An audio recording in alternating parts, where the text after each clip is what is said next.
Hello and welcome बच्चों। एक बार फिर आ गया हूँ मैं आपके सामने मैं आता ही रहता हूँ। एक बार फिर आ गया, क्या बड़ी बात हो गई? कोई बड़ी बात नहीं हो गई। लेकिन बच्चों मैं एक चीज़ आपको बता दूँ अभी कि मैंने क्या किया कि बीच में एक दो वीडियो मैंने दूसरे चैप्टर के बना ली, मतलब इससे नेक्स्ट चैप्टर के थर्ड चैप्टर हो गया वो बेसिकली, उसके वीडियो तो मैं बना चुका हूँ। लेकिन मुझे क्वेश्चन कराने थे आपको, इसीलिए मैं वापस वो वीडियो मैंने अपलोड नहीं किए। मैं पहले ये वीडियो बना रहा हूँ जो कि है आपको नीट जेई के प्रीवियस ईयर क्वेश्चन और उन पर बेस्ड उनके जैसे सिमिलर क्वेश्चन और काफ़ी क्वेश्चन वो हैं जो मैंने खुद डिज़ाइन किए हैं, वो सारे क्वेश्चन मैं आपको आज कराने वाला हूँ, जो कि बहुत ज़रूरी थे आपके लिए।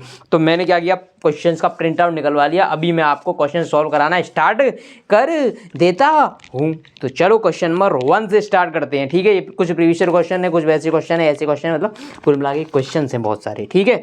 स्टार्ट कर देता हूँ। वायर को क्या हुआ यार, तू कहाँ से उलझ रहा है? जिंदगी उलझी हुई जिंदगी में वायर भी उलझ रहा है, बताओ। जिंदगी उलझनों से भरी हुई है और ये वायर भी आज उलझ रहा है, क्या करें इसका। फ़ोन हिल गया, इसको रोक दूं मैं एक बार। फ़ोन तो रोक दिया। अब चलो स्टार्ट करते हैं क्वेश्चन नंबर 1 से। क्वेश्चन नंबर 1 कह रहा है बच्चों, angle of 1 minute in radian is nearly equal to. ठीक है, ये नीट में आया हुआ क्वेश्चन है। और ये क्वेश्चन क्या पूछ रहा है आपसे कि 1 रेडियन जो 1 डिग्री जो होता है, 1 डिग्री उसको रेडियन में कन्वर्ट करो। 1 डिग्री को किस में कन्वर्ट करो? रेडियन में। तो पहले ये बताओ रेडियन क्या होता है। रेडियन क्या होता है?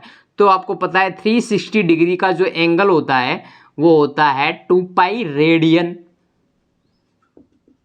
यही होता है। तो यहां से बताओ 1 डिग्री कितना हो जाएगा? 2 पाई अपॉन 360 रेडियन। यस। और 1 डिग्री में होते हैं 60 मिनट, 1 डिग्री में होते हैं 60 मिनट्स। तो 1 डिग्री की जगह मैं लिख सकता हूँ 60 मिनट्स, 60 मिनट्स, या फिर मैं इसको ऐसे लिख दूँ तो 60 minutes, 60 minutes equal to 2 pi by 360 radian. यहाँ से 1 मिनट के बारे में पूछा है आपसे, तो 1 minute equal to 2 pi upon 360 into 60 radian. इसका जो आंसर आएगा सॉल्व करने के बाद वो ही इस क्वेश्चन का आंसर है। 1 मिनट इक्वल टू क्या आएगा? 2 पाई अपॉन 360 इंटू 60 रेडियन, ठीक है। तो ये जो वैल्यू आएगी वो आप सॉल्व करके निकाल लोगे, ये इसका आंसर है। लेकिन मज़े की बात तो ये है कि ये चीज़ आपको पता होनी चाहिए। आप वहाँ पे सॉल्व करने नहीं बैठोगे। ये क्वेश्चन नीट में आया हुआ है, नीट में इतना टाइम नहीं होता कि आप इस तरह के क्वेश्चन को भी सॉल्व करके देखोगे। वहाँ पे 1 रेडियन की वैल्यू, 1 डिग्री की वैल्यू, 1 मिनट की वैल्यू, ये वैल्यू आपको पता ही होनी चाहिए, वरना इस क्वेश्चन को आप छोड़ ही देना, वहाँ पर छोड़ ही देना, नहीं तो ये दिक्कत हो जाएगी आपके लिए। ठीक है, आप निकाल भी सकते हो डायरेक्टली, आपको वैल्यू पता है तो आप निकाल भी सकते हो, ऐसी कोई घबराने वाली बात नहीं है। लेकिन मैं बता रहा हूँ ये चीज़ याद रखना। और याद कैसे रखोगे आप? अरे यार मैंने एनसीईआरटी के सॉल्यूशन कराए थे, तब ये सारी चीज़ें बताई थी ना आपको, बताई थी ना। एनसीईआरटी से बाहर तो नहीं है ये, एनसीईआरटी के क्वेश्चन तो आप ये देख ही सकते हो यार। इसमें कौन सी दिक्कत है, कौन सी दिक्कत है भाई, कौन सी दिक्कत है रे बच्चे। नेक्स्ट क्वेश्चन आपके सामने ये रहा आपकी कंप्यूटर स्क्रीन पर। कंप्यूटर स्क्रीन तो है ही नहीं, तो ठीक है कोई बात नहीं, कंप्यूटर स्क्रीन नहीं है। देखते हैं क्वेश्चन सेकंड, जो कि वापस किसी कॉम्पिटिटिव एग्जाम में आया हुआ क्वेश्चन है। वो क्या कहता है? x इक्वस टू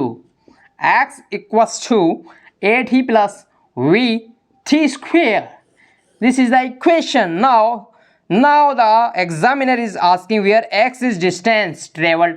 x क्या है? डिस्टेंस है, ठीक है, अच्छी बात है, डिस्टेंस है ये। And t is the time, okay, t is the time in second.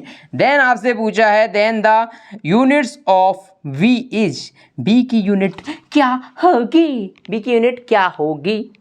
b की यूनिट क्या होगी रे बच्चे? एक बात बता मुझे, मैं इसको इक्वेशन की फॉर्म में लिख दूं, x minus 80 minus bt is where equals to 0।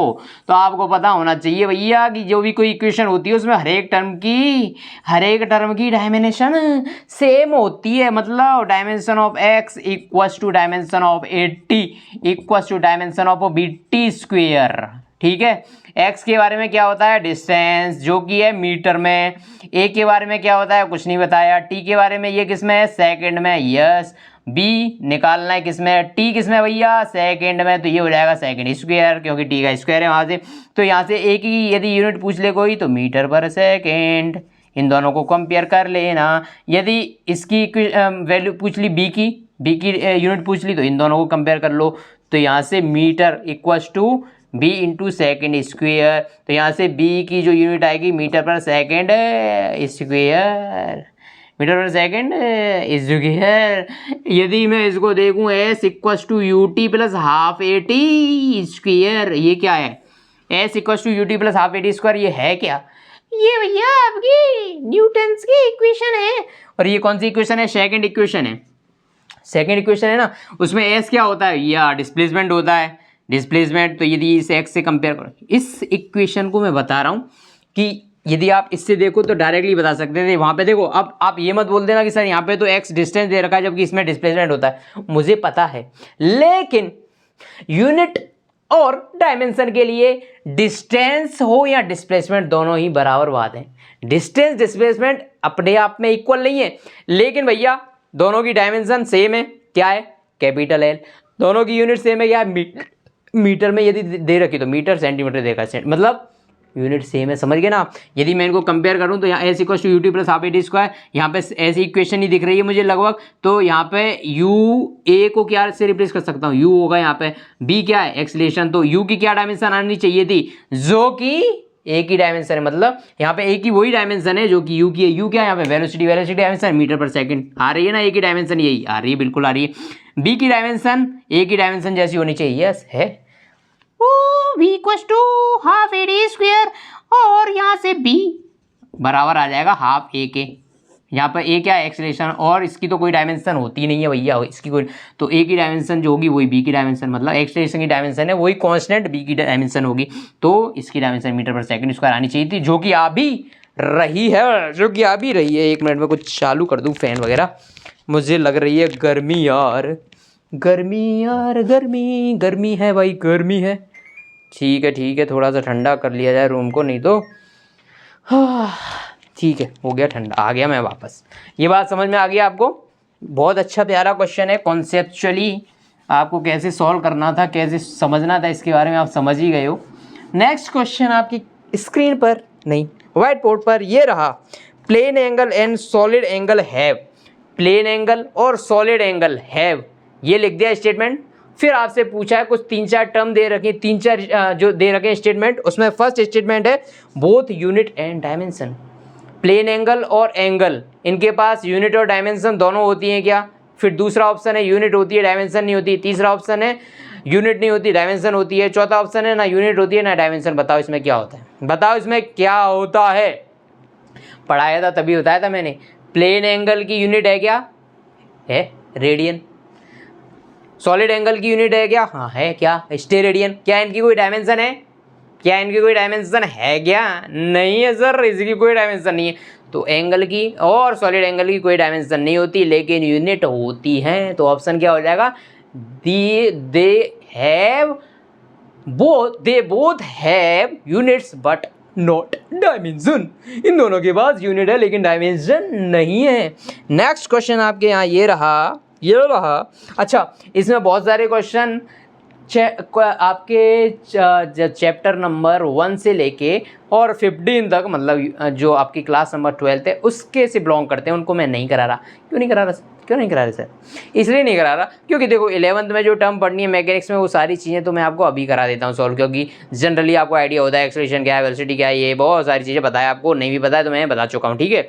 लेकिन जो करंट इलेक्ट्रिसिटी से, इलेक्ट्रोमैग्नेटिज्म से रिलेटेड टर्म है, उनको जब 12th में पढ़ेंगे तो उनके साथ यूनिट भी उनकी डिस्कस कर लेंगे, डायमेंशन भी उनकी डिस्कस कर लेंगे, कोई बड़ी बात नहीं। तो वो वाले क्वेश्चन में स्किप करा देता हूँ फिलहाल के लिए। नेक्स्ट क्वेश्चन आपके लिए देखते हैं भाई, ये है dimension of universal gravitational constant. आपसे ये पूछ लिया भैया कि जी, कैपिटल जी की डायमेंशन क्या होती है, तो आपको पता है formula Gm1m2 upon are square. यहाँ पर एफ है फोर्स, कौन सा फोर्स, ग्रेविटेशनल फोर्स। अपने को मतलब नहीं कौन सा फोर्स है, फोर्स आ गया मतलब डायमेंशन mlt-2, और एनर्जी आ गया डायमेंशन ml2t-2, वर्क आ गया डायमेंशन ml2t-2। वर्क और एनर्जी की डायमेंशन सेम है क्या, ml2t-2, और फोर्स की डायमेंशन mlt-2, ठीक है। तो इसकी डायमेंशन पता है, इसकी डायमेंशन पूछ ली भैया, जी की डायमेंशन कोई बात नहीं, ml t-2 इक्वल्स टू जी की डायमेंशन निकालनी है। ये m1 m2 क्या है, मास है, तो मास की जो डायमेंशन होती है कैपिटल M और ये भी कैपिटल M हो जाएंगे, दो कैपिटल M अपॉन r मतलब डिस्टेंस मतलब l स्क्वेयर। क्या आप ये बात समझ चुके हो? तो यहाँ से z की डायमेंशन आएगी m L3t-2 upon m square z equals to m-1 L3t-2। Do you agree? क्या आप एग्री करते हो इस बात से? m की पावर 2 है, जब ये ऊपर जाएगा तो m की पावर -2 हो जाएगा, ऊपर m की पावर ऑलरेडी 1 है, जो पावर्स होती हैं वापस में ऐड होती है, तो -2 + 1 हो जाता है -1, तो m तो -1 हो जाएगा, L3 हो जाएगा और t-2 हो जाएगा। कोई आपका कोई डांटता नहीं है बच्चे? बच्चे कोई डांटता नहीं है तुझे? नहीं है ना, नहीं है ना? ठीक है। नेक्स्ट क्वेश्चन आपके कंप्यूटर स्क्रीन पे तो नहीं, लेकिन आपके व्हाइट बोर्ड पर ये रहा। क्वेश्चन आपसे पूछा ये कि आपको if dimension of physical quantities are given, physical quantities की जो डायमेंशन है वो ऐसे दे रखी है, m की पावर a, l की पावर v एंड t की पावर c, जहाँ पर m किसको रिप्रेजेंट करता है, किसकी डायमेंशन है, मास की, l लेंथ डिस्टेंस की और t टाइम की। बात समझ गए आप? इसकी डायमेंशन है, तो आपसे पूछ लिए ऑप्शन दे रखे हैं कि ये वेलोसिटी की डायमेंशन कब होगी। आप मुझे बताओ ये वेलोसिटी की डायमेंशन कब होगी।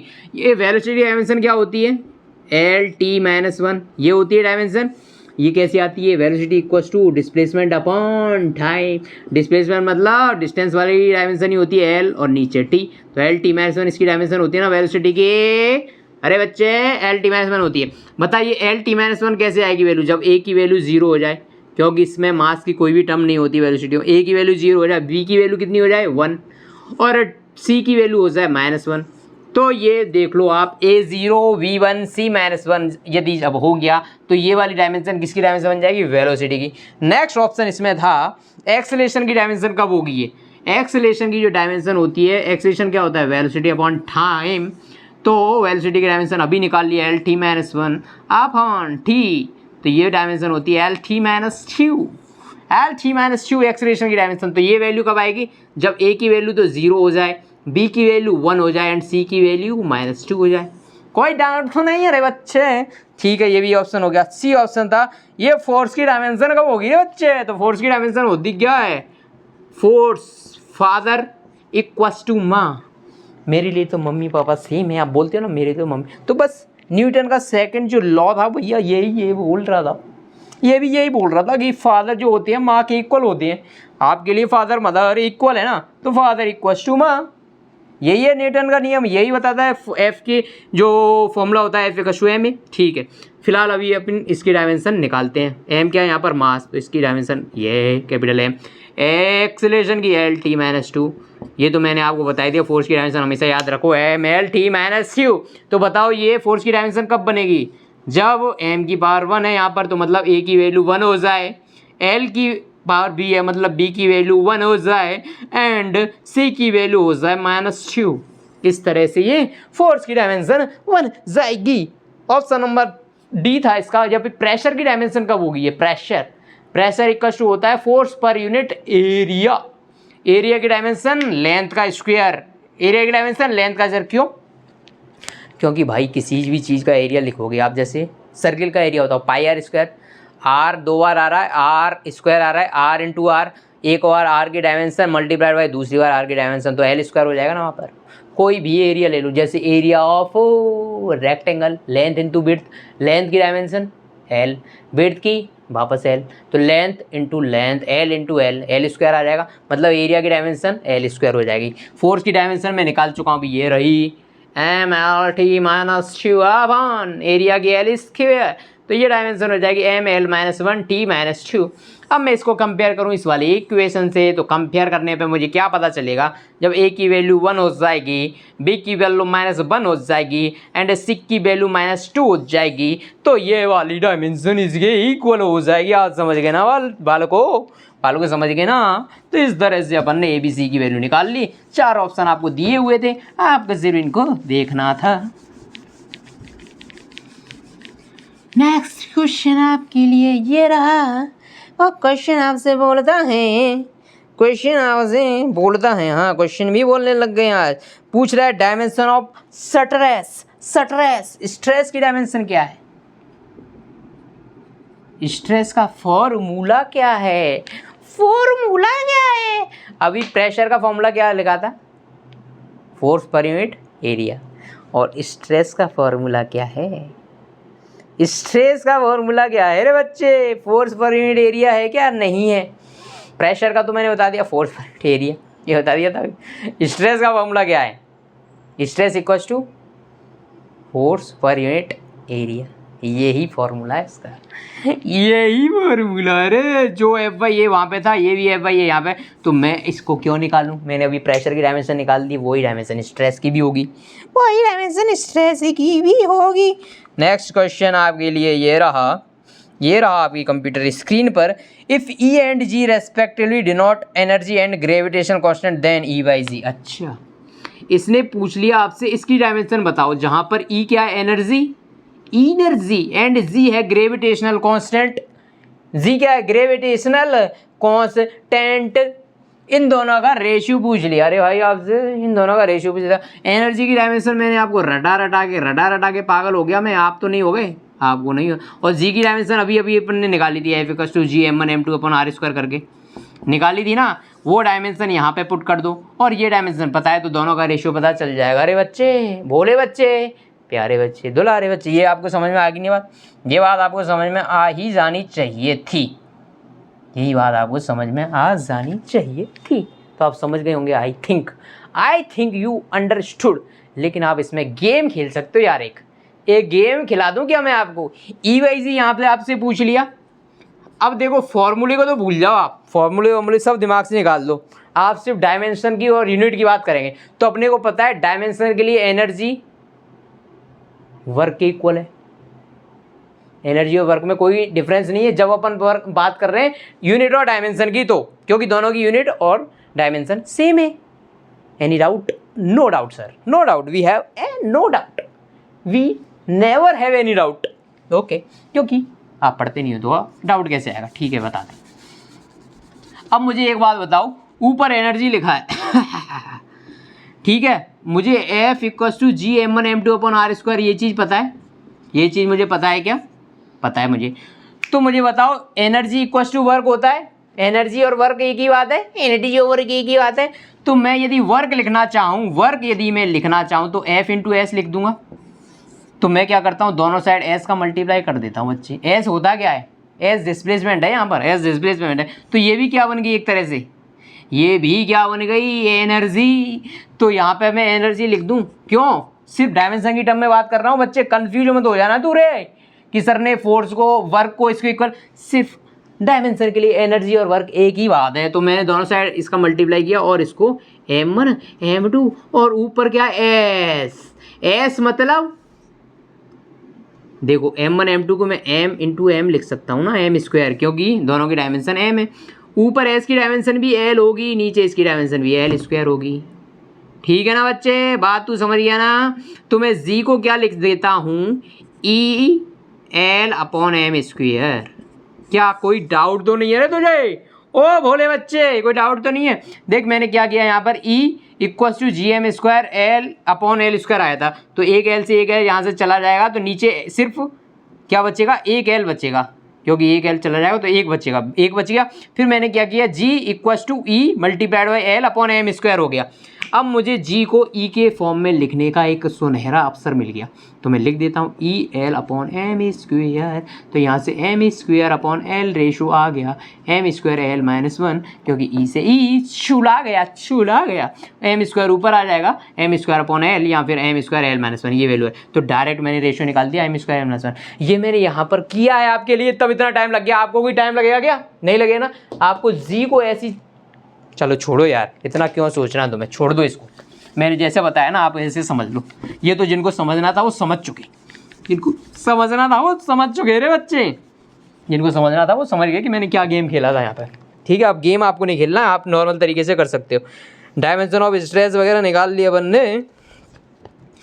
हाँ, नेक्स्ट क्वेश्चन आपके यहाँ पर आप, अच्छा वो 12th वाले क्वेश्चन तो मैं नहीं कराना ना आपको, तो नेक्स्ट क्वेश्चन आपके यहाँ ये रहा बच्चे कि density of cube is measured by measuring its mass and length of its side.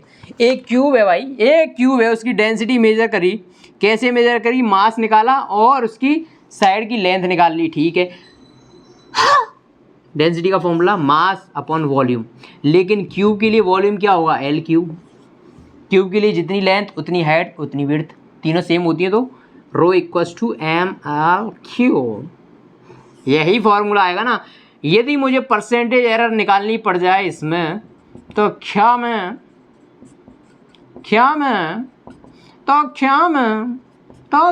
ये लिख सकता हूँ रे बच्चे, ये लिख सकता हूँ ना, लिखूंगा ही मैं तो लिखूंगा ही, क्योंकि मैं आपको ऑलरेडी बता चुका हूँ। यदि x इक्वल्स टू हो जाए m की पावर a, n की पावर b, o की पावर c अपॉन कुछ भी हो m-n-o p की पावर d, q की पावर e, ऐसा कुछ हो, तो यदि x में परसेंटेज एरर निकालनी हो तो डेल्टा एक्स वाई एक्स में percentage error delta X by X जो होता है इक्वल टू होता है a delta m by M plus b delta n by N plus c delta o by O plus d delta p by p plus e delta q by q। यही होता है ना बच्चे।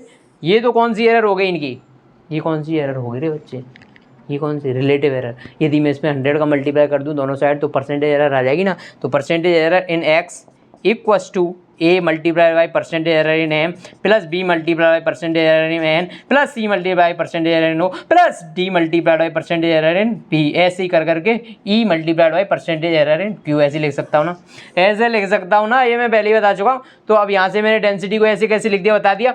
अब इसने आपको क्वेश्चन में पूछ लिया, if the maximum error in the measurement of mass and length are 3% and 2%। इसने बोल दिया आपसे कि मास के मेजरमेंट में मैक्सिमम एरर कितनी है, 3% की, मतलब परसेंटेज, मतलब ये वैल्यू दे रखी delta M by M into 100 की वैल्यू दे रखी 3%। आपसे डेंसिटी में परसेंटेज एरर पूछ ली, तो percentage error in density equal to percentage error in mass, जो कि कितनी दे रखी है 3%, प्लस ये 3 तो ऑलरेडी है यहाँ पे, 3 multiplied by percentage error in L, यही वैल्यू होगी ना परसेंटेज एरर इन एल, वो कितनी देखिए 2%, तो ये 2% का मल्टीप्लाई हो जाएगा। तो परसेंटेज एरर इन डेंसिटी कितनी आएगी 3% plus 6% means it is a 9%। Percentage error कितनी आएगी 9%। मैक्सिमम इसने क्यों बोला बच्चे, क्योंकि मैंने जब आपको तुझे बच्चे प्यारे बोले बच्चे, मैंने तुझे जब पढ़ाया था तो बताया था एरर में जो वैल्यू लिखी होती हैं, जैसे कि लेंथ की वैल्यू लिखी है 10 प्लस माइनस 0.1 ऐसे लिखा है।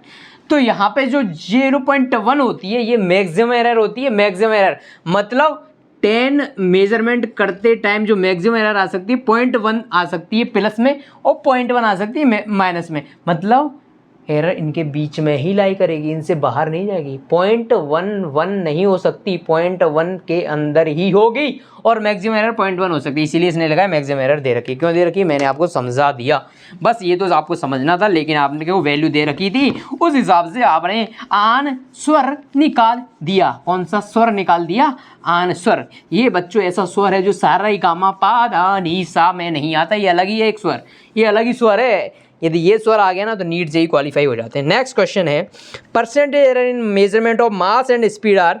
मास में और स्पीड में परसेंटेज एरर दे रखी है भैया आपको 2% एंड 3%।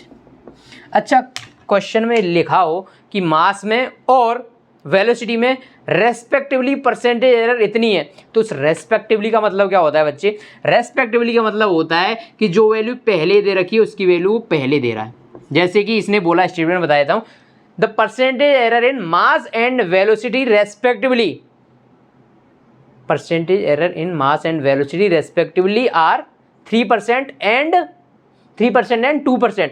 तो मतलब जो 3% 2% एंड 3% है, तो मतलब वो पहले जो एरर दे रहा है ना वो पहले दी, नहीं समझा रहे बच्चे तू। इसने लिखा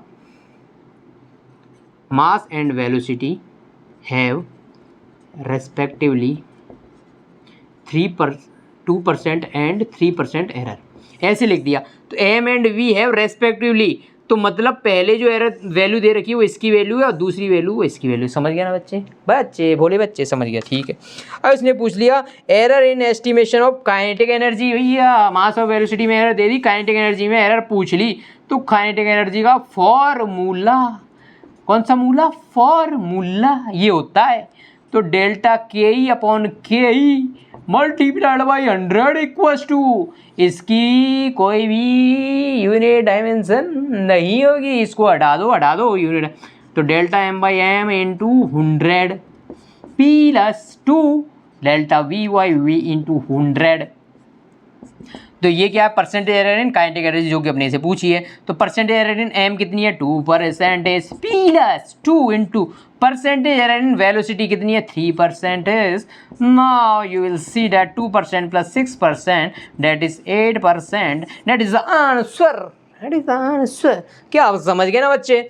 एम में परसेंटेज एरर दे रखी है आपको, वेलोसिटी में परसेंटेज एरर दे रखी है आपको, आप ये वाली वैल्यू निकाल सकते हो, काइनेटिक एनर्जी के अंदर परसेंटेज एरर बिल्कुल निकाल सकते हो, कोई बड़ी बात नहीं है। नेक्स्ट क्वेश्चन वो रहा ये, certain body weighs 2.42 gram and has volume 4.7, possible error in measurement of mass and the maximum error in density will be, okay, very good question दे रखा है इसमें। देखो किसी बॉडी का जो मास है, इसमें लिखा तो वेट है बच्चों, इसमें जो एक्चुअली में वैल्यू लिखी है वो ऐसे लिखा है कि वेट किसी बॉडी का इतना है, लेकिन ये वेट नहीं है। कभी कभार क्वेश्चन वाला भी गलती कर देता है। वेट होता तो बच्चों, वेट जो होता है W=mg होता है वेट, और यदि वेट mg होता है तो इसकी जो यूनिट आएगी वो न्यूटन आनी चाहिए थी, लेकिन इसने वैल्यू दे रखी है ग्राम में, मतलब ये मास है भाई, ध्यान रखना है, क्योंकि इसने यूनिट ग्राम दे रखी है, मतलब मास दे रखा है, लिखा वेट है। तो जो वेट है अपना 22.42 ग्राम एंड वॉल्यूम जो है वो है 4.77 सीसी, मतलब सेंटीमीटर क्यूब, सीसी दे रखा है मतलब सेंटीमीटर क्यूब। अब इसने बोला possible error in measurement of mass and volume are. अच्छा, मास के अंदर जो एरर है वो इतनी है 0.01 की, और इसके अंदर जो एरर है वो 0.1 की है। समझ गए आप? समझ गए ना आप? तो maximum error in density will B, maximum error in density will B, ऐसे इसने बोल दिया, लेकिन इसने जो ऑप्शन दिए वो सारे परसेंटेज लगा के दिए भाई। इसने जो भी ऑप्शन दिए परसेंटेज एरर लगा के दिए, मतलब आपको क्या निकालना है? डेंसिटी में परसेंटेज एरर कितनी होगी? तो डेल्टा रो, पहले तो डेंसिटी का फॉर्मूला मास अपॉन वॉल्यूम, तो delta rho by rho into 100, क्योंकि परसेंटेज एरर पूछी है रे भाई, क्योंकि परसेंटेज एरर पूछी है रे भाई, ये वैल्यू। अब आपको ये वैल्यू चाहिए डायरेक्टली, इसने यही वैल्यू पूछी है, तो डेल्टा एम मतलब एम में कितनी एरर है? Maximum error 0.01 upon mass 22.42 into 100 plus delta V मतलब वॉल्यूम में कितनी मैक्सिमम एरर है? 0.1 अपॉन 4.77 इंटू 100। इसको सॉल्व कर लो तो डेल्टा रो में आपको पता चल जाएगा डेंसिटी में कितनी एरर है, परसेंटेज एरर कितनी परसेंटेज एरर है डेंसिटी के अंदर। बस इसको सॉल्व करना है, आंसर आपके सामने आ जाएगा, बिना शर्माए आपके सामने आंसर आपके सामने होगा। तो नेक्स्ट क्वेश्चन आपके लिए ये रहा। नेक्स्ट क्वेश्चन है बच्चों, taking into account of significant figure what is the value of. अच्छा, आपको सिर्फ एक प्यारा सा सब्ट्रैक्शन पूछ लिया, 9.99 मीटर में से घटा दो आप 0.0099 मीटर, बस इतना सिंपल सा सवाल है। लेकिन इसने क्या बोल दिया कि जो आंसर है वो करेक्ट सिग्निफिकेंट फिगर की फॉर्म में होना चाहिए। ऐसे नहीं डायरेक्ट घटा के लिख दो, जितने सिग्निफिकेंट आंसर में होने चाहिए उतने ही में आंसर दो। सबसे पहले तो इसको सब्ट्रैक्ट करो, जो कि आपको नहीं आता तो ऐसा करो, इधर साइड में इसको लिख दो और इस तरह से आप इसको सब्ट्रैक्ट कर लो, कॉन्सट्रैक्ट कर लो, सब्ट्रैक्ट कर लो, ठीक है। ये हो जाएगा 1, क्या ये 1 हो जाएगा ना बच्चों? ये 1 हो जाएगा। ये आपको घटाना आता है ना बच्चों? क्या ये आप घटा सकते हो ना? आपको इसमें शर्म तो नहीं आ जाएगी बच्चों?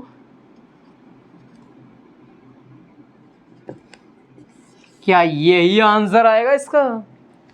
क्या यही आंसर आएगा रे बच्चे?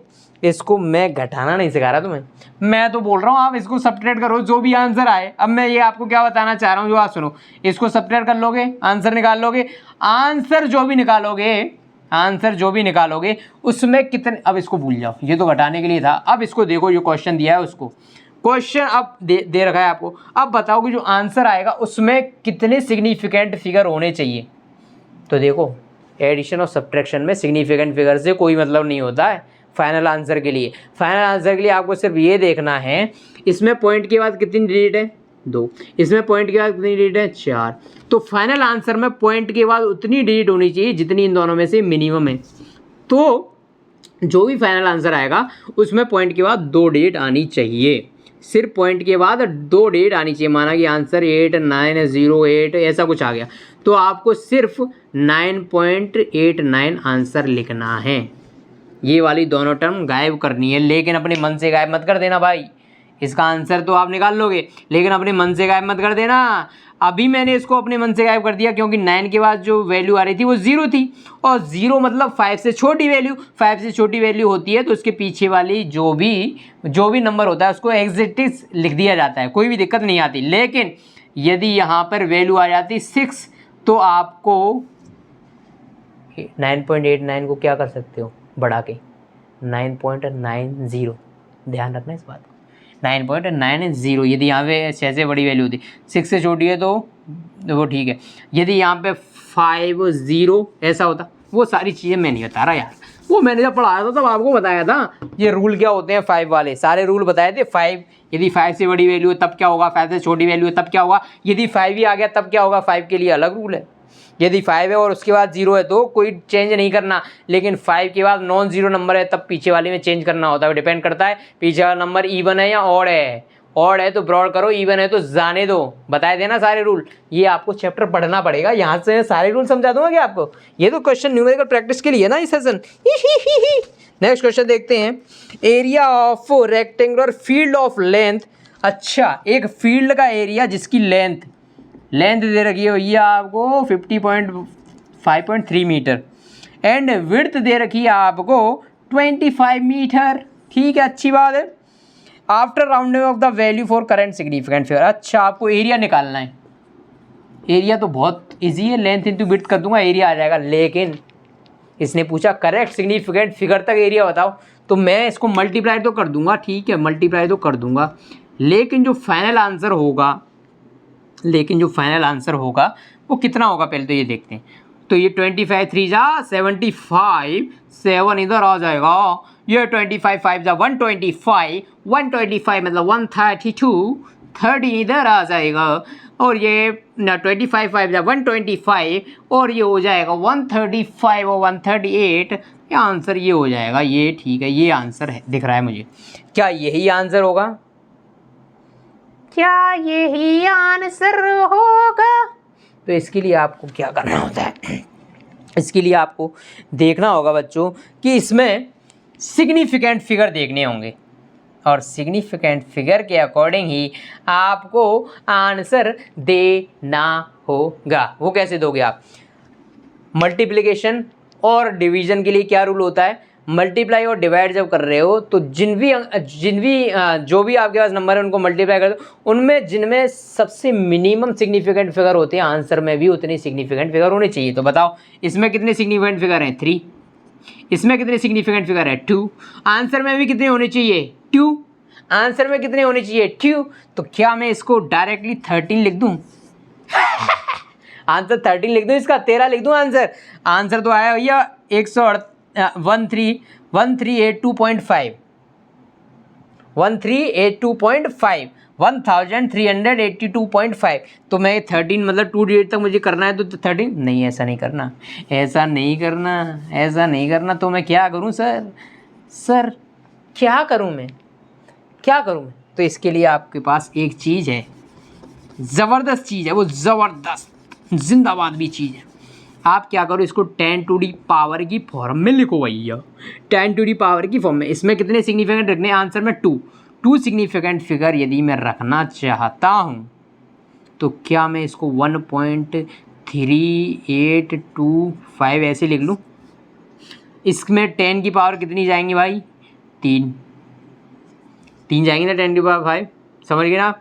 अच्छा, लेकिन मुझे चाहिए कितने सिग्निफिकेंट थे, 2 ही चाहिए था ना आंसर में, तो ये मुझे हटाने पड़ेंगे और ये हटाने के लिए राउंड ऑफ करना पड़ेगा। 3 के बाद नेक्स्ट जो रेट है वो है 8, मतलब इसको 1.4 × 10⁻3।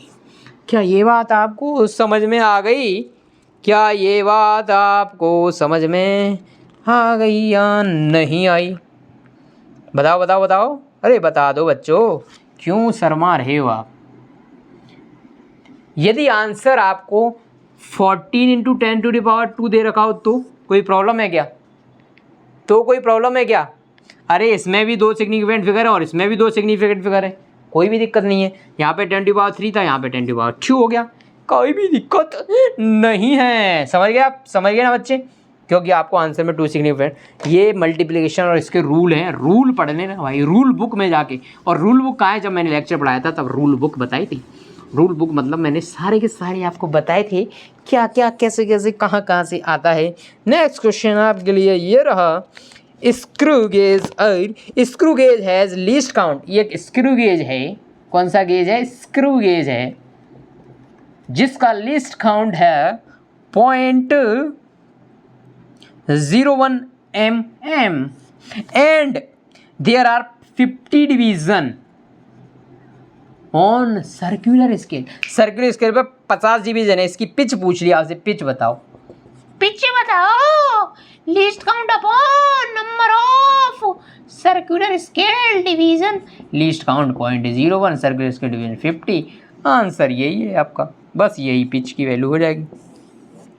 कोई टेंशन तो नहीं है इसमें, कोई टेंशन तो नहीं है रे बच्चे, तो इजी है जी यार, इजी है ये तो, इजी है ना, इजी। नेक्स्ट क्वेश्चन देखते हैं अब।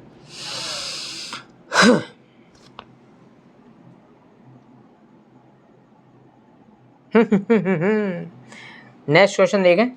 नेक्स्ट क्वेश्चन आपके लिए ये रहा, student measured the diameter of small steel ball using a gauge of least count 0.01।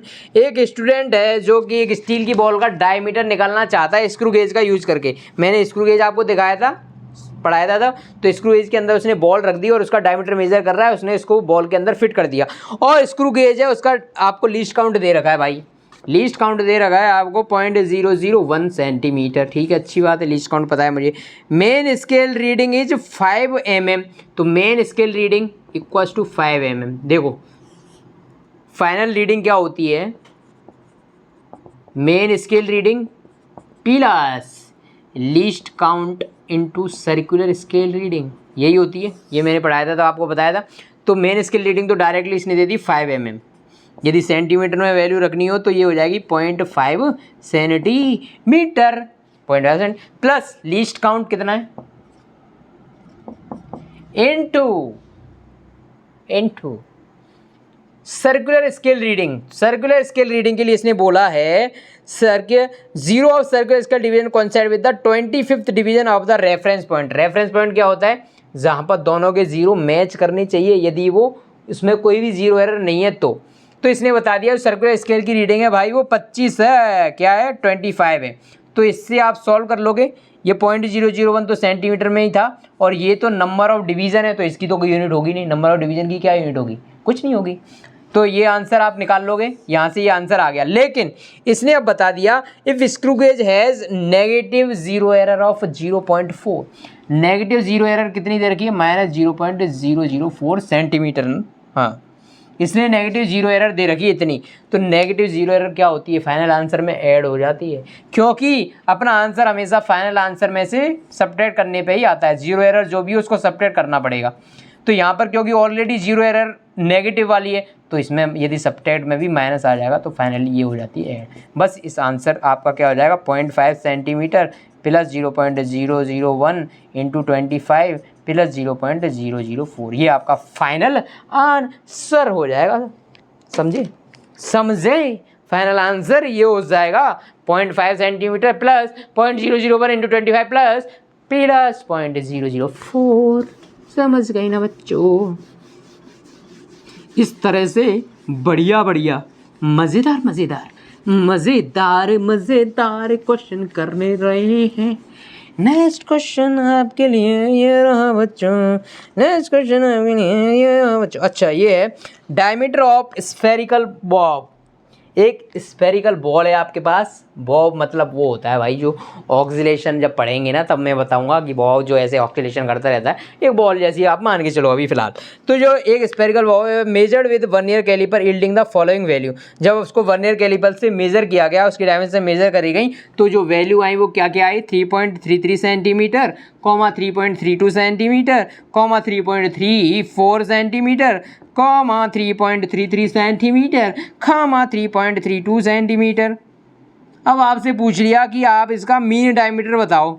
Mean diameter कैसे निकालोगे? मीन डायमीटर कैसे निकालोगे? कुछ नहीं, मीन डायमीटर क्या करना है, सबको ऐड कर दो। 1 2 3 4 5 वैल्यू 5 का डिवाइड कर दो। फाइनल पूछा है सिग्निफिकेंट फिगर कितने होने चाहिए भैया, तो आपको पता है इसमें पॉइंट के बाद कितनी वैल्यू है 2, इसमें पॉइंट के बाद 2, इसमें पॉइंट के बाद 2, इसमें पॉइंट के बाद 2, इसमें पॉइंट के बाद, तो आंसर में भी पॉइंट के बाद 2 डिजिट आनी चाहिए। काम तमाम। आंसर में ही पॉइंट के बाद 2 डिजिट आनी चाहिए, बस वो निकाल देना, पॉइंट के बाद 2 डिजिट तक आंसर लिख देना, आपका आंसर आ जाएगा। अच्छा, एक अच्छी बात ये है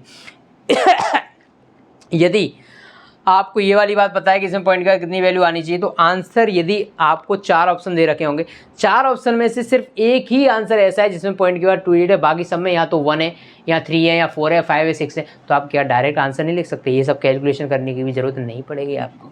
ये दिमाग लगाने वाली बातें होती हैं, कुछ दिमाग लगाने वाली बातें होती हैं जो कि आपको अपने पास रखना होगा। यदि ये आपने घर पे छोड़ दिया तो ये काम नहीं हो पाएगा आपका एग्ज़ाम के अंदर। नेक्स्ट क्वेश्चन, इस तरह से मैंने बहुत सारे क्वेश्चन खलास करा दिए।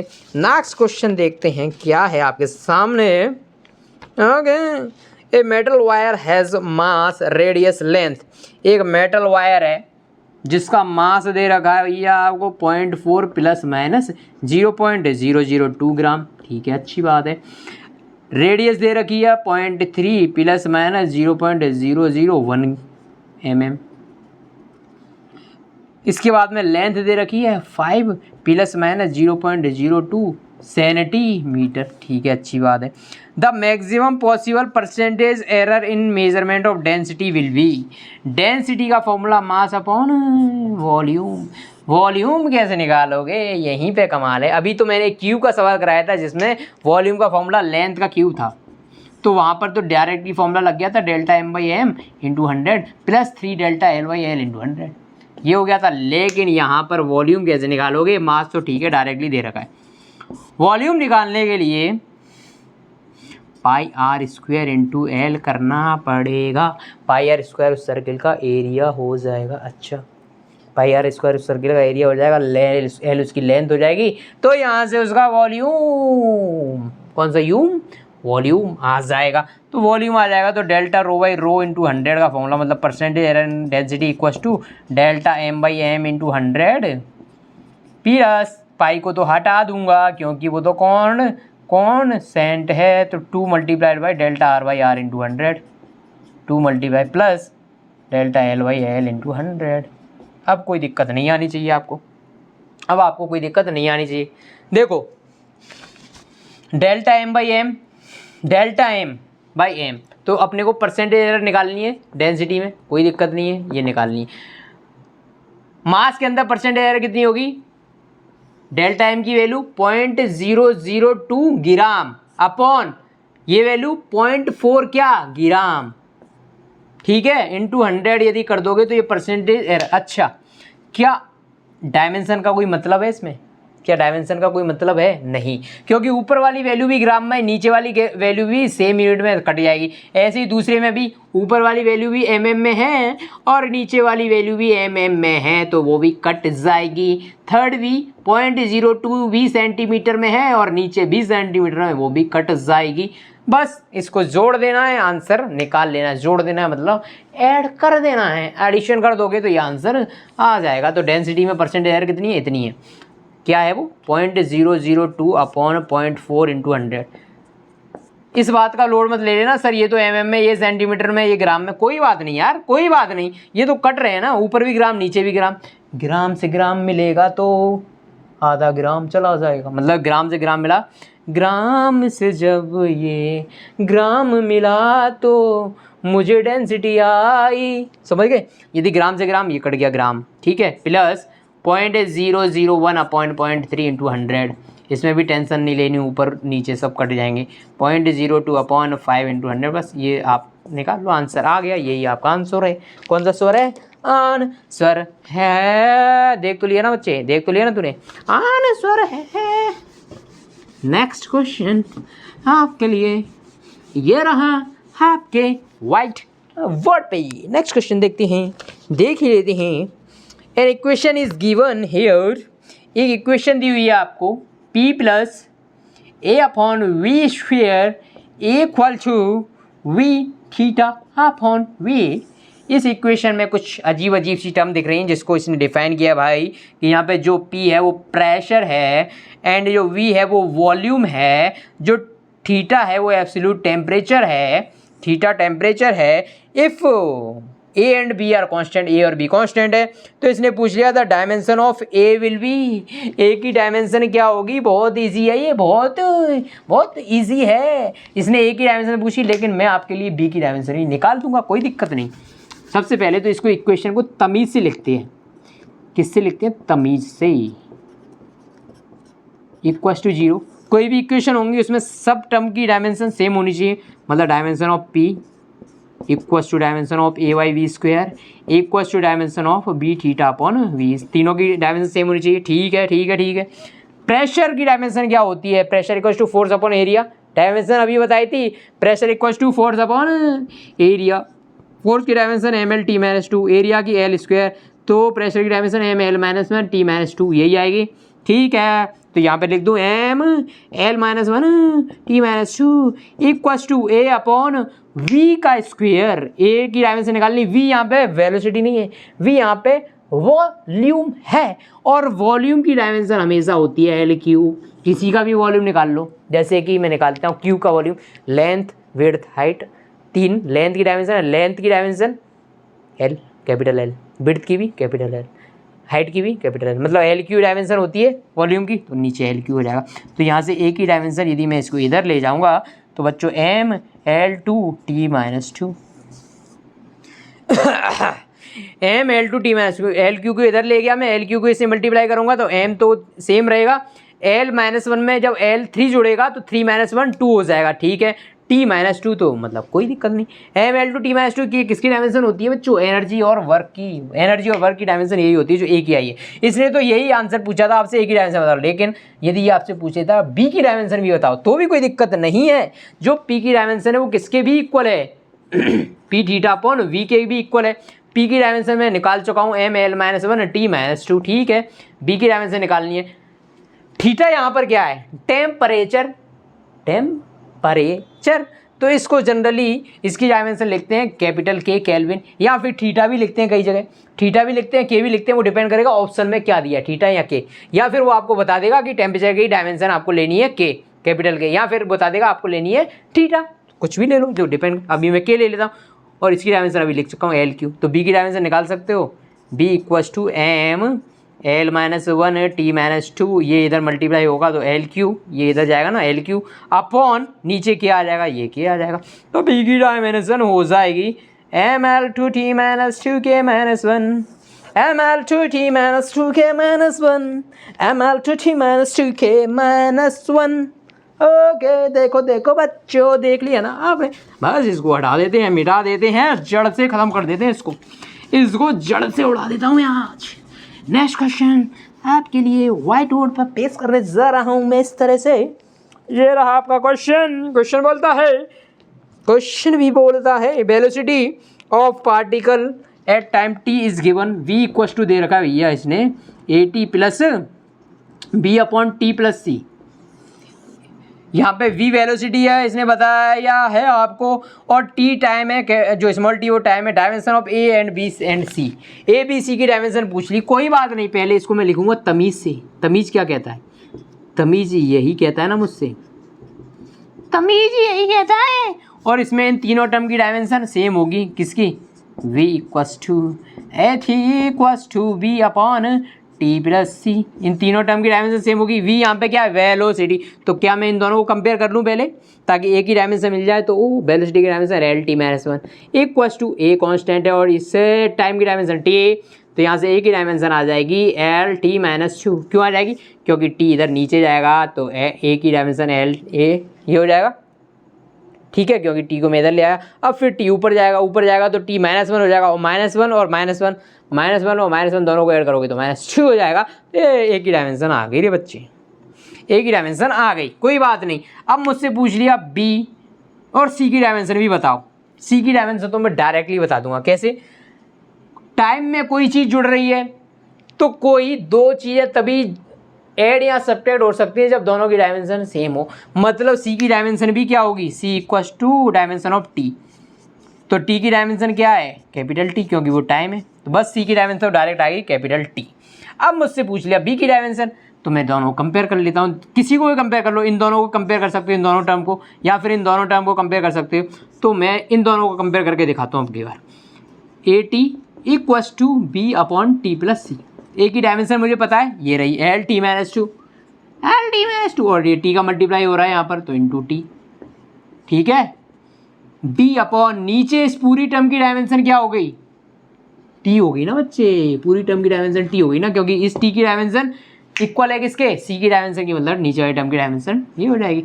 बस इसको इधर मल्टीप्लाई कर दो तो बी की डायमेंशन हो जाएगी M T minus two into T, इधर से एक टी जाएगा ना तो ये टी स्क्वायर हो जाएगा, और ये टी माइनस टू है तो बी की डायमेंशन हो जाएगी एल, बी की डायमेंशन हो जाएगी L.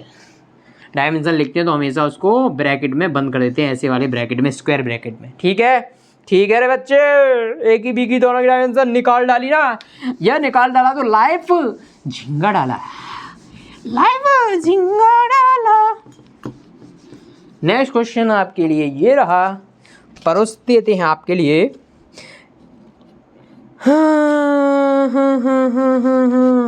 Ratio of dimension of Planck's constant, Planck's constant और किसकी डायमेंशन का रेशियो निकालना है, moment of inertia. Movement of inertia का फिलहाल मैं फॉर्मूला बता देता हूँ आपको, I equal to M L square. इसके बारे में अपन बहुत सारा डिस्कशन आगे करने वाले हैं। यहाँ पर एम मास है, आर डिस्टेंस मान लो, अभी रेडियस है, कुछ भी मान लो, मतलब लेंथ है, ये कुल मिला के लेंथ है। तो आई की डायमेंशन निकाल लोगे कैपिटल एम और ये लेंथ है तो एम एल स्क्वायर हो जाएगी, M L square. Planck's constant क्या होता है, इक्वल टू एच न्यू होता है। यहाँ पर एच प्लैंक्स कांस्टेंट है, ई एनर्जी है, न्यू फ्रीक्वेंसी है। और फ्रीक्वेंसी क्या होती है भाई, फ्रीक्वेंसी इक्वल टू 1 टाइम होती है, टाइम का इन्वर्स होती है फ्रीक्वेंसी। एनर्जी की dimension M L two T minus two, H की डायमेंशन निकालनी है और इसकी डायमेंशन 1/t, तो यहाँ से एच की डायमेंशन आएगी एम एल टू, टी इधर जाएगा तो t माइनस वन हो जाएगा, क्योंकि ये t माइनस टू था, ये t1 है, तो दोनों जब ऐड होंगे -2 + 1 तो ये हो जाएंगे -1। M L two T minus one इसकी डायमेंशन आ गई, इसकी डायमेंशन आ चुकी है M L two T minus one upon इमंड्रेन से डायमेंशन एम एल स्क्वायर, दोनों का रेशियो आएगा t माइनस वन। क्या ये बात समझ में, क्या ये बात समझ में आती है या फिर ऊपर से ज़्यादी है, समझ गए, समझ गए। लेकिन आपको आंसर t माइनस वन, अब आप बताओ ये t माइनस वन डायमेंशन होती किसकी है। अभी मैंने बताया t यहाँ पर टाइम है, t यहाँ पर टाइम है और t माइनस वन आ रहा है, मतलब t माइनस वन आ रहा है, मतलब टाइम का इन्वर्स। इसको मैं ऐसे भी, टाइम का इन्वर्स किसकी डायमेंशन है, फ्रीक्वेंसी की। अभी तो बताए थे इक्वल टू एच न्यू में, न्यू की डायमेंशन क्या थी 1 टाइम थी, और फाइनल आंसर भी आ रहा है 1/t। मतलब जो फाइनल इनका रेशियो आता है वो किसकी डायमेंशन आती है, फ्रीक्वेंसी की डायमेंशन आती है। वो मुसाफिर आने वाले, फ्रीक्वेंसी बताने वाले, ओ मुसाफिर आने वाले। क्या मैं आउट ऑफ द फ्रेम तो नहीं चला गया, एक बार देख लूँ मैं अपना वीडियो, मैंने बोर्ड इतना हिला दिया है कि मैं आउट ऑफ द फ्रेम भी जा सकता हूँ। इसको थोड़ा सा इधर खींच लेता हूँ, ठीक है। नेक्स्ट क्वेश्चन आपके लिए कंप्यूटर स्क्रीन पे तो नहीं, लेकिन आपके लिए मैं दे देता हूँ।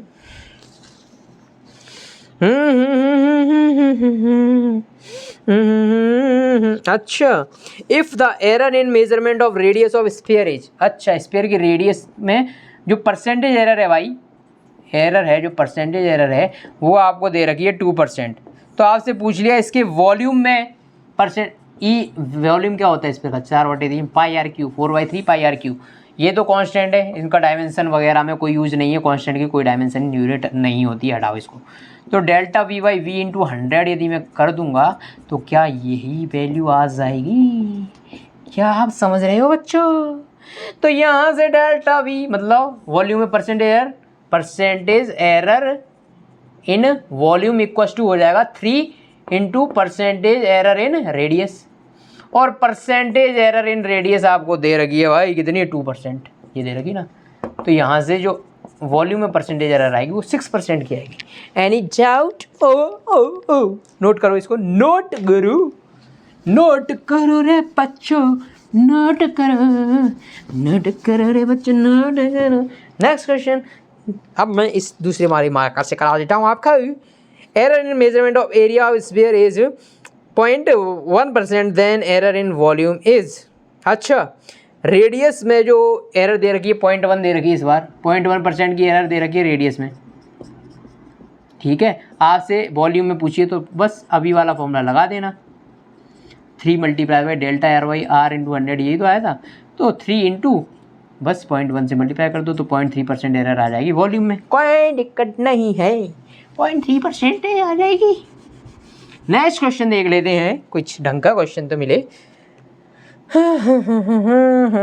अच्छा, student measure distance travel in free fall of a body initially at rest in given time, he use this data to estimate G if maximum percent error in distance and time is in percent error in G. इसने पूछा है आपसे कि एक body free fall कर रही है, नीचे गिर रही है, ठीक है। आपको बता दिया कि भाई एक्सीलरेशन क्या होता है, बताओ। एक्सीलरेशन होता क्या है? वेलोसिटी अपॉन टाइम, ठीक है। वेलोसिटी ये चीज़ें नॉर्मल फॉर्म लें अभी आप बाद में बहुत सारी चीज़। एक्सीलरेशन भी एक टाइप का नहीं होता, एवरेज एक्सीलरेशन होगा, इंस्टेंटेनियस एक्सीलरेशन होगा, उनके फॉर्मूले अलग। लेकिन डायमेंशन के लिए a = v/t होता है। v यहाँ पे क्या है? वेलोसिटी क्या होता है? वेलोसिटी डिस्प्लेसमेंट अपॉन टाइम, तो s/t ये हो जाएगा। तो s/t² एक्सीलरेशन हो जाएगा, s/t² एक्सीलरेशन हो जाएगा।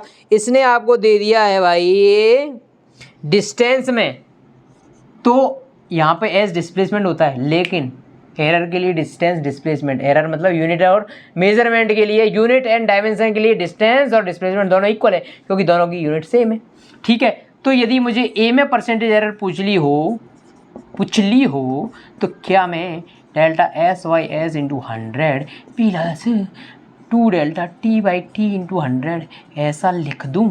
इसने डायरेक्टली बोल दिया कि डेल्टा s/s इंटू 100 मतलब डिस्टेंस में परसेंटेज एरर है वो E1 है, ठीक है। तो ये वैल्यू डायरेक्ट E1 हो गई, और टाइम में परसेंटेज एरर कितनी है? E2 है, तो ये वैल्यू डायरेक्ट E2 हो गई। तो परसेंटेज एरर इन एक्सीलरेशन कितनी है? E1 + 2E2,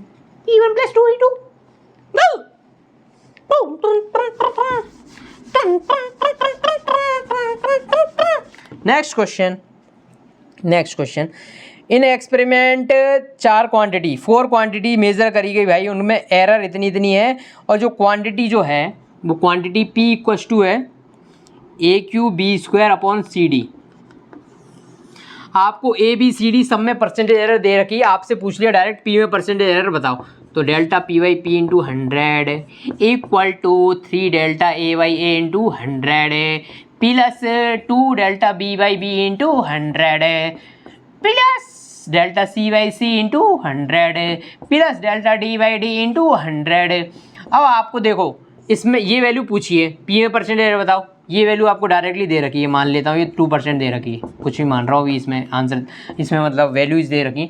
इसमें V में परसेंटेज एरर मान लेता हूँ, इसमें भी 3% दे रखी है, तो ये 3%, ये डायरेक्टली 4% दे रखी है, ये डायरेक्टली मान लेता हूँ 5% दे रखी है। तो क्या ये आप वैल्यू निकाल नहीं सकते क्या? 6% + 6% + 4% + 5%, 6 4 10 और 5 15 और ये 21% एरर आ जाएगी। ओ क्वेश्चन वाले, अच्छा तू बना दे, क्वेश्चन वाले अच्छा क्वेश्चन बना दे। ये सारे क्वेश्चन काफ़ी अच्छे क्वेश्चन हैं, ये आपके कंपटीशन एग्ज़ाम में आ चुके हैं बहुत सारों में, तो आपके लिए इसी खुशी में दूसरा क्वेश्चन मैं करा देता हूँ। एक वैल्यू है एक्स, एक्स है वो है, अरे यार ये मोर कर को क्या हो गया, एक्स जो है वो है ए स्क्वायर बी की पावर 1/2 अपॉन सी की पावर 1/3 एंड डी की power 3। A B C D में एरर दे रखी है, आपसे एक्स में परसेंटेज एरर पूछ ली, कोई बात नहीं। Equal to 2 delta A by A into 100, हाँ प्लस बी की पावर 1/2 है तो 1/2 आगे आ जाएगा, delta B by B into 100, कोई दिक्कत तो नहीं, ठीक है। ये 1/3 आगे आ जाएगा, delta C by C into 100 plus 3 delta D by D into 100। ये चीज़ आपको समझ में आ गई। परसेंटेज एरर इन ए दे रखी है, परसेंटेज एरर बी दे रखी है, सी दे रखी है, डी चारों वैल्यू दे रखी है, बस आंसर निकाल लो। जे मान लेता हूँ इसमें 2% की एरर है तो 2 इंटू 2%, प्लस इसमें मान लेता हूँ 4% की है तो 1/2 इंटू 4%, इसमें मान लेता हूँ 9% की एरर है तो ये 9% का मल्टीप्लाई कर, इसमें मान लेता हूँ 2% है ये 2%, क्या 2 2 जा 4% प्लस 1/2 इंटू 4 मतलब 2%, प्लस 1/3 इंटू 9 मतलब 3% प्लस 6%, बस इसको ऐड कर दो, ये फाइनल वैल्यू, इतनी एरर होगी फाइनल आंसर में। समझ गए ना आप बच्चों, बात समझ गए ना आप बात समझ गए ना। ये सारी चीज़ें आपको समझना ही चाहिए, अब तो आप बहुत बड़े हो गए इसको सीखते सीखते। नेक्स्ट क्वेश्चन आपके लिए आपके व्हाइट बोर्ड पर ये रहा, क्या है, percentage error in measurement of acceleration due to gravity. G में आपसे वैल्यू पूछ ली, जी परसेंटेज एरर, और ये फॉर्मूला दे रखा है जी का। एल की वैल्यू आपको दे रखी है भाई 10 ± 0.1 सेंटीमीटर, और जो टी की वैल्यू दे रखी है 100 ± 1 सेकेंड। आपसे जी में परसेंटेज एरर पूछ ली, कोई बात नहीं, फॉर्मूला लिखो, delta G by G into 100 plus 4π² constant है, मेजरमेंट यूनिट में कोई काम नहीं है इसका, कोई भी डायमेंशन मेजरमेंट होती ही नहीं है इसकी, कोई भी यूनिट होती नहीं है, ठीक, हटा देते हैं इसको, delta L by L into 100 plus 2 into delta T by T into 100, ठीक है। ये वैल्यू आपसे पूछी है ग्रेविटेशन एक्सेलरेशन में एरर कितनी आएगी, तो डेल्टा एल की वैल्यू कितनी है 0.1, एल की value 10 into 100 plus 2 delta T की वैल्यू 1 अपॉन 100 इंटू 100, बस इसको सॉल्व कर लो तो परसेंटेज एरर आ जाएगी। ये हटा देता हूँ यहाँ से, ये हो जाएगा 1% प्लस ये जाएगा 2%, फाइनल आंसर हो जाएगा 3%। तो एक्सेलरेशन में कितनी एरर हो जाएगी, 3%। Any doubt? No doubt, easy easy, very easy PG question है ये तो, इनको तो हलवे की तरह उड़ा दो कि आप एक बार देख लूँ कितने सेकंड का, कितने मिनट का, कितने आवर्स का वीडियो रिकॉर्ड हो गया। तो बच्चों 1 आवर 1 मिनट का वीडियो रिकॉर्ड हो गया, और मेरा बोर्ड आज बहुत ही बेकार लग रहा है। आज मैंने इसको पानी से, वाटर से साफ कर दिया, इसकी वजह से ये हो गया खराब। इसको मैं रगड़ रगड़ के साफ करने वाला हूँ ताकि आप ढंग से देख सके कुछ।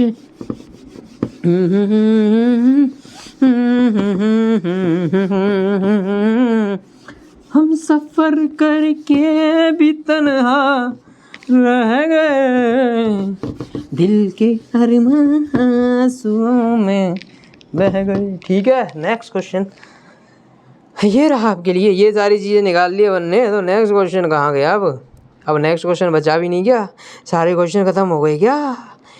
अच्छा, ये वाला क्वेश्चन मैं करा चुका हूँ ऑलरेडी क्लास में, तो मैं नहीं कराऊंगा। एप्लीकेशन ऑफ डायमेंशन हो गई हैं बहुत सारी, तो मैं एप्लीकेशंस पे कुछ क्वेश्चन करा ही देता हूँ आपको। If energy, velocity and time is chosen as fundamental quantity, energy को, वेलोसिटी को और टाइम को यदि मैं फंडामेंटल क्वांटिटी मान लूँ, तो सरफेस टेंशन की डायमेंशन क्या होगी? एक इसको करने का तरीका ये, सरफेस टेंशन डिपेंड कर रहा है ई पर, वी पर एंड टी पर। ऐसे मैंने आपको बहुत सारे क्वेश्चन कराए। एस इक्वस टू एक कांस्टेंट हो जाएगा E into V into T, इन सब की डायमेंशन लिख दो, एस की डायमेंशन लिख दो, सॉरी इनके ऊपर पार भी तो लगानी पड़ेंगी, मुझे क्या पता कैसे डिपेंड कर रहा है सरफेस टेंशन इन पर कैसे डिपेंड कर रहा है। तो यहाँ पे ई एनर्जी है, इसकी डायमेंशन लिखो, वी की डायमेंशन लिखो, टी की डायमेंशन लिखो, सरफेस टेंशन की डायमेंशन लिखो, दोनों को कंपेयर कर लो, ए बी सी की वैल्यू आ जाएगी। तो मैं मान लेता हूँ ए की वैल्यू 1 आ रही है, बी की वैल्यू 2 आ रही है और सी की वैल्यू 3 आ रही है, तो एस इक्वस टू के ई वी की पावर 2 आ जाएगी और टी की पावर 3 आ जाती है। ऐसा मैं मान लेता हूँ कि ऐसा कंपेयर करने पे आ गया। लेकिन बच्चों थोड़ा सा दिमाग लगाओ आप, दिमाग, जो कि आपके पास है क्या, मुझे नहीं पता, मुझे लगता नहीं कि है। ठीक है, मैं मान लेता हूँ कि है, मान लेता हूँ। इसने क्या बताया कि EVT फंडामेंटल क्वांटिटी है, E मतलब एनर्जी, V मतलब वेलोसिटी और T मतलब टाइम। तो सरफेस जो टेंशन है, कौन सी टेंशन है, सरफेस टेंशन है, उसका जो फॉर्मूला होता है वो ये होता है भाई, एनर्जी पर यूनिट एरिया होता है, सरफेस टेंशन का ये फॉर्मूला होता है। लेकिन आप जनरली जो फॉर्मूला पढ़ते हो वो होता है फोर्स पर यूनिट लेंथ, यही अपन पढ़ेंगे जब सरफेस टेंशन पढ़ेंगे तो फॉर्मूला यही पढ़ेंगे। लेकिन ये बेसिक फॉर्मूला ये होता है उसका, एनर्जी पर यूनिट एरिया, उससे बाद में ये फॉर्मूला डेराइव होता है फोर्स पर यूनिट लेंथ, लेकिन फॉर्मूला ये होता है उसका। ठीक है, समझ गए, यहाँ पे एस सरफेस टेंशन है और ई क्या है एनर्जी, ए क्या है एरिया। ठीक है, समझ गए ना आप, ठीक है, समझ गए होंगे। अच्छा, एरिया को L इंटू एल लिख दूँ क्या, क्यों सर, L इंटू बिड्थ भी तो हो सकता है, क्यों सर, पाई आर स्क्वायर भी तो हो सकता है, लेकिन मैं सिर्फ डायमेंशन की बात कर रहा हूँ। डायमेंशन में क्या आएगी, एरिया की डायमेंशन हमेशा L स्क्वायर ही आएगी। ठीक है, L स्क्वायर ही आएगी। L स्क्वायर मतलब किसकी डायमेंशन, लेंथ की। और वेलोसिटी जो होती है लेंथ अपॉन टाइम, क्या मैं ऐसे लिख दूँ, क्या वेलोसिटी की डायमेंशन L अपॉन T हो जाएगी, तो L की डायमेंशन वेलोसिटी इंटू टाइम। समझ रहे हो बच्चों मैं कहाँ पर पहुँचना चाह रहा हूँ, V इंटू टी और मल्टीप्लाइड बाई दूसरा V इंटू टी। क्या बात समझ में आ रही, अरे बच्चे यहाँ से S equals to E V minus two T minus two S equals to E V minus two T minus two, directly मैंने लिख दिया। क्या मैं ऐसा कर दूँ, नीट के एग्जाम में ऐसा दिमाग चल जाएगा बेटा तेरा। इसका answer E V minus two T minus two, option number B. ऐसे दिमाग चला सकते हो, लेकिन यदि आप दिमाग नहीं चलाना चाहो तो कोई कुछ भी नहीं बिगाड़ सकता तुम्हारा, कोई सी में इतनी हिम्मत ही नहीं है कि तुम्हारा कुछ बिगाड़ जाए। आप तो नॉर्मल तरीके से करो, फिर कौन सा तरीका है नॉर्मल, है इक्वस टू की ई की पावर ए, वी की पावर बी, टी की power C, A B C की वैल्यू निकाल लेना, दोनों की डायमेंशन कंपेयर करके। ठीक है ना बच्चे, इसके लिए आपको सरफेस टेंशन की डायमेंशन भी पता होनी चाहिए, जो कि आप कैसे निकालोगे, फोर्स पर यूनिट लेंथ से, क्योंकि इसका फॉर्मूला क्या होता है, फोर्स पर यूनिट लेंथ। फोर्स का डायमेंशन आपको ML T माइनस टू हटा दिया अपॉन L, तो इसका फॉर्म जो आता है डायमेंशन ML तो आता ही नहीं, L तो आएगा नहीं, M T माइनस टू इसकी डायमेंशन आ जाती है डायरेक्ट। ठीक है, ऐसा करके दोनों को कंपेयर कर लेना और आंसर निकाल लेना। लेकिन भैया जो कंपटीशन एग्ज़ाम है उसमें इतना टाइम खपाओगे तो आपका दिमाग है खाली से खाली आली रे आली हो जाएगा। नेक्स्ट क्वेश्चन देखते हैं, क्वेश्चन तो देख ही लेते हैं अपन। हाँ, if force velocity and time are taken a fundamental the dimension of mass are, हो फोर्स को, वेलोसिटी को और टाइम को यदि मैं फंडामेंटल डायमेंशन मान लूँ तो इसने पूछा है कि डायमेंशन ऑफ मास निकालो, तो मास की डायमेंशन की फॉर्म में निकालनी, वही चीज़ ऐसा करना पड़ेगा आपको। ठीक है, एम की डायमेंशन तो एम होती है इक्वस टू के मान लेता हूँ कांस्टेंट, फोर्स की dimension ML T minus two A और V की dimension L T minus two V, इस टाइम की डायमेंशन T C, M की पावर ये मास है इधर के कांस्टेंट की डायमेंशन ही हटा देता हूँ मैं, M की क्या आ जाएगी इसमें, M की पावर आएगी M की पावर A, L की पावर कितनी आ जाएगी, L की पावर A प्लस B। ठीक है, T की power minus two A minus two B और प्लस सी, दोनों साइड कंपेयर कर लेना। ए की वैल्यू तो 1 आ जाएगी, बी सी की वैल्यू निकालनी, तो ए प्लस बी की डायमेंशन क्या, लेंथ की इधर डायमेंशन ए प्लस बी है, लेकिन इधर क्या है 0, L 0 और टी भी 0 इधर, तो इसकी डायमेंशन ये वैल्यू 0 आ जाएगी, तो बी की वैल्यू -1 आ जाएगी, बी की value -1 minus two A minus two B plus C equals to 0, क्योंकि टाइम की डायमेंशन भी इधर 0 है, तो ए की वैल्यू कितनी थी मेरे पास 1, इसकी value +2 plus C equals to 0, तो सी की वैल्यू क्या आ गई यहाँ से 0, तो ए की वैल्यू 1, वी की वैल्यू -1, सी की वैल्यू 0 पुट कर दो यहाँ से, तो एम की वैल्यू आ जाएगी आपके पास, एम इक्वस टू कैसे डिपेंड करेगा, ए की वैल्यू 1 आई है ना, ए की वैल्यू 1, एफ की वैल्यू 1, वी की वैल्यू वी की पावर बी की वैल्यू भी -1 आई है, और सी की वैल्यू 0 आ गई, तो टी की वैल्यू एफ V -1 ऐसे डिपेंड करेगा। ठीक है, ये हो गया एक अच्छा बढ़िया तरीका है ऐसे सजा के करने वाला, बोर्ड में करने वाला, लेकिन आपको बोर्ड में नहीं करना है, आपको कहाँ करना है, कॉम्पिटिटिव एग्जाम में। तो भैया एक बात बताओ, मास की फॉर्म में इसने वैल्यू पूछी है, FVT की फॉर्म में निकालो, FVT को मास की फॉर्म में निकालो, ABC अभी मैंने मान लिया। ठीक है, अब मैं एक चीज़ करता हूँ, बढ़िया चीज़, F इक्वस टू क्या होता है, फादर इक्वस टू माँ, F इक्वस टू M है, कोई दिक्कत नहीं आनी चाहिए, तो नहीं आ रही आपको, आप कहाँ बोल रहे हैं मुझसे दिक्कत आ रही है, कोई दिक्कत नहीं। अब मुझे मास चाहिए FVT की फॉर्म में, तो M equals to F by A लिख दूँ। वी और टी लाने हैं मुझे एक्सीलरेशन की जगह, एक्सीलरेशन के लिए वी टी एफ तो यहाँ पे है, A equals to V upon T formula नहीं होता क्या भाई? Acceleration equals to velocity upon time formula होता है ना, तो डायरेक्ट लिखना यार, कितना दिमाग लगा रहा है। वेलोसिटी अपॉन टाइम, टी ऊपर चला जाएगा तो M equals to F V minus one T one, ये आंसर आ जाएगा। F V minus one T minus one, ये आ जाएगा आंसर। देखो अभी मैंने जब आंसर निकाला था ए बी सी में तो सी की वैल्यू 0 निकाल ली थी, लेकिन 0 नहीं आ रही, जी की वैल्यू 1 आ रही, क्योंकि वहाँ पे कुछ कैलकुलेशन मिस्टेक कर दी होगी और क्या, इसलिए ये वैल्यू आ रही। समझ गए? तो उस क्वेश्चन को धैर्य से अच्छी तरह बोर्ड में करना है सजा सजा के, लेकिन आपको कॉम्पिटिटिव एग्जाम में करना है तो ऐसे डायरेक्ट कर सकते हो। समझ गए आप? समझ गए ना आप? ऐसे आंसर हाँ जाएगा। नेक्स्ट क्वेश्चन आपके लिए ये रहा आपके व्हाइट बोर्ड पर। टॉर्क का फॉर्मूला पूछ लिया भाई, टॉर्क का बताओ डायमेंशन। टॉर्क होता क्या है? टॉर्क क्या होता है? R cross F, F cross R, क्या होता है ये? वो अपन बाद में देखेंगे कि ये आर क्रॉस एफ होता है क्या होता है, ठीक है। लेकिन अभी देख लो, फोर्स मल्टीप्लाइड बाई डिस्टेंस, ये होता है बस। अभी आपको याद रखना, torque equals to force multiplied by distance. तो ये बात पता चल गई। फोर्स की dimension M L T minus two, multiply by distance तो इसकी डायमेंशन है M L two T minus. तो टॉर्क की डायमेंशन है वो किसकी डायमेंशन है? इक्वल आ रही है एनर्जी के डायमेंशन की इक्वल, क्योंकि एनर्जी की डायमेंशन ये होती है ना M L two T minus two, ठीक है। तो ये टॉर्क की डायमेंशन आ गई। अब नेक्स्ट क्वेश्चन आपके लिए ये रहा, एक्टिंग एरिया कहाँ पर गया भाई? प्रेशर की पूछ लिया यार, प्रेशर की मुझसे मत पूछा। Pressure equals to F by A formula बता दिया मैंने, प्रेशर की डायमेंशन पूछ ली इन्होंने, एफ की डायमेंशन पता है M L T minus two upon L square, तो M L minus one T minus two, M L minus one T minus two, कोई दिक्कत नहीं है।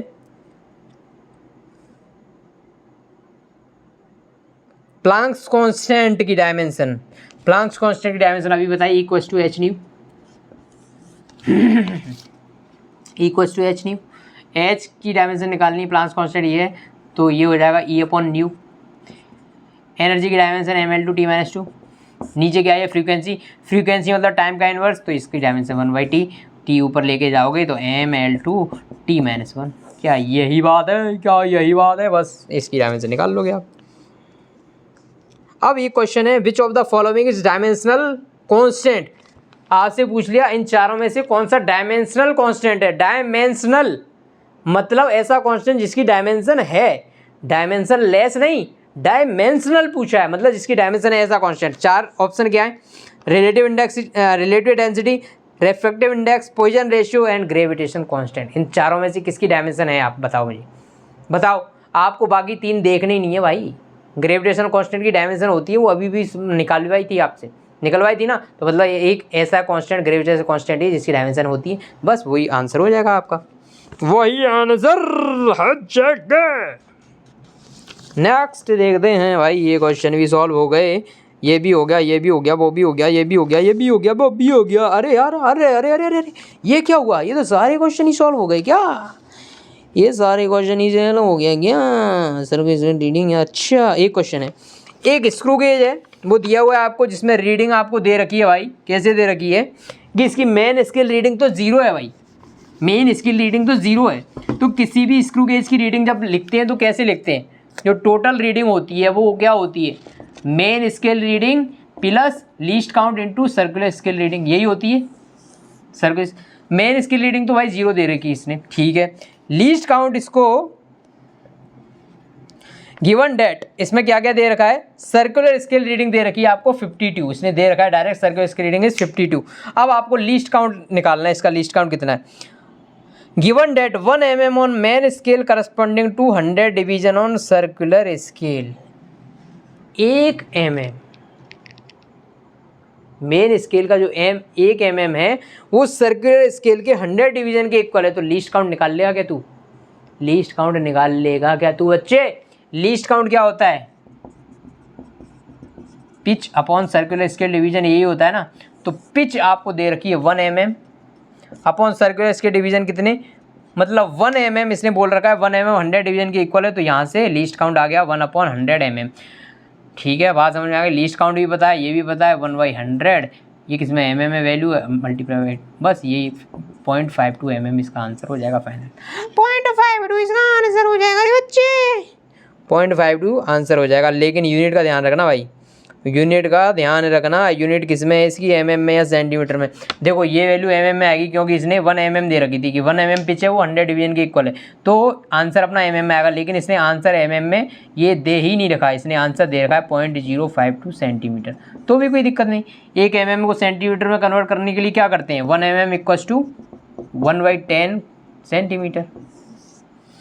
ठीक है, एक mm में इतने कितने सेंटीमीटर, 1/10 मतलब इसमें 10 का डिवीजन कर दोगे तो 1 सेंटीमीटर में आंसर आ जाएगा। बस बस बस बस बस बस बस बस बस दिल थाम के हंसते हो मेरा, क्वेश्चन मेरा याद करोगे। ठीक है, अब ये सारे क्वेश्चन सॉल्व हो चुके हैं भैया। अब एक क्वेश्चन और मुझे मिल गया, interval measured by clock given in the following reading. अच्छा, what is the percentage relative error in observation. अच्छा, आपसे परसेंटेज एरर पूछ लिया, आपको 5 रीडिंग दे रखी है टाइम मेजरमेंट में। टाइम मेजरमेंट की 5 रीडिंग्स आपको दे रखी है बच्चे। 5 रीडिंग्स हैं 1.25 second plus 1.24 second plus 1.27 second plus 1.21 second plus 1.28 second divided by 1 2 3 4 5। तो यहाँ से जो वैल्यू आएगी एवरेज वैल्यू आ जाएगी। मान लेता हूँ वो एवरेज वैल्यू 1.21 आ गई, मैं मान लेता हूँ। बस 1.21 तो नहीं आएगी भाई क्योंकि इनके बीच में आएगी वैल्यू, तो मान लेता हूँ 1.25 आ गई। ठीक है, 1.25 में मान लेता हूँ वैल्यू। अब आपको निकालना है क्या निकालना है, एरर निकालनी पड़ेगी। ये तो मेजर्ड वैल्यू आएगी, इनकी ट्रू वैल्यू जिसको बोलते हैं ट्रू वैल्यू आ गई। ट्रू वैल्यू से मेजर्ड वैल्यू का जो डिफरेंस लेंगे तो इनमें हर एक में एरर आ जाएगी। तो मैं मान लेता हूँ E1 की वैल्यू 1.25 माइनस 1.25, मोड लगा दो क्योंकि नेगेटिव पॉजिटिव से मतलब नहीं, मुझे रिलेटिव एरर निकालनी है, परसेंटेज एरर निकालनी है अभी ये हटाने में। ठीक है, ये 1.25 माइनस 1.24, ठीक है। E3 इक्वस टू 1.25 माइनस 1.27, ठीक है। मोड लगा दो भाई। E4 की वैल्यू निकाल लो 1.25 माइनस 1.21, ठीक है।